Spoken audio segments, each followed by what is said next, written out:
Farmers put a lot of faith into soil testing and use this to guide their fertilizer management plans. But what if I told you that testing for sulfate sulfur isn't as accurate as you might think? I'm Ray DeBanco. Welcome to another episode of Keg River TV.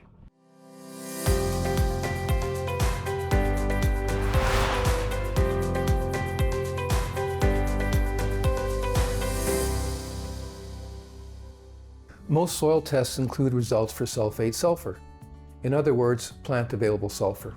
However, it's important to know that there are in fact 4 limitations we need to consider when testing for sulfate sulfur. Number 1, it doesn't account for elemental sulfur.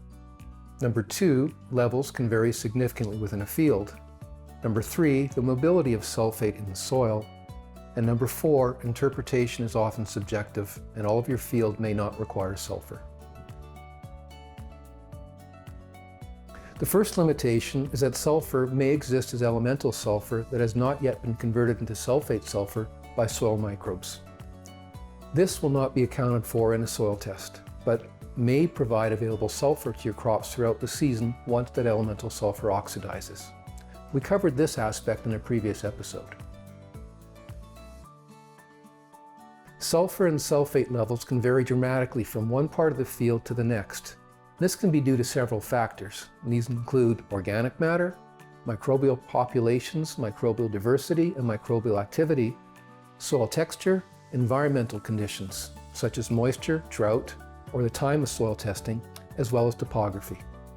To ensure a representative sample is taken, we recommend 20 to 25 or perhaps 20 to 30 samples per field or soil management zone.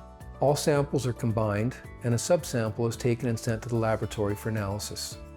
Usually, this amount of samples within your field will address spatial variability. Having this representative sample scheme ensures results are not skewed. Like nitrogen, the mobility of sulfate in the soil makes it difficult to test. This is due to the mobility of sulfate in the soil.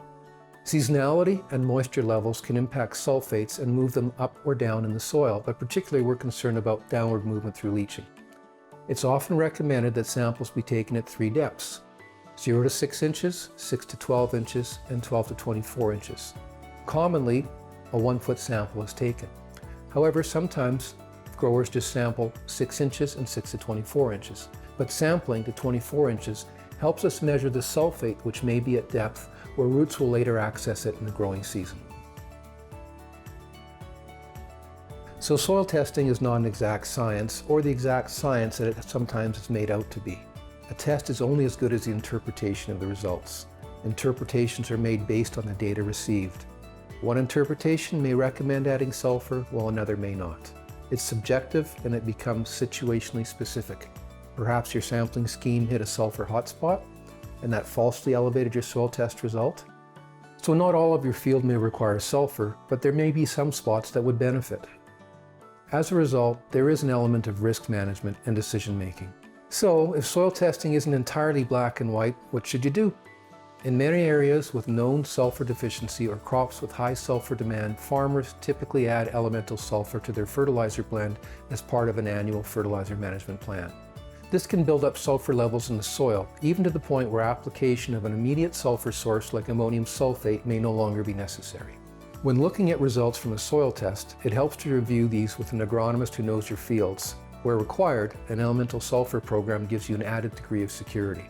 Thanks for watching. If you like what you see, please subscribe. See you next time.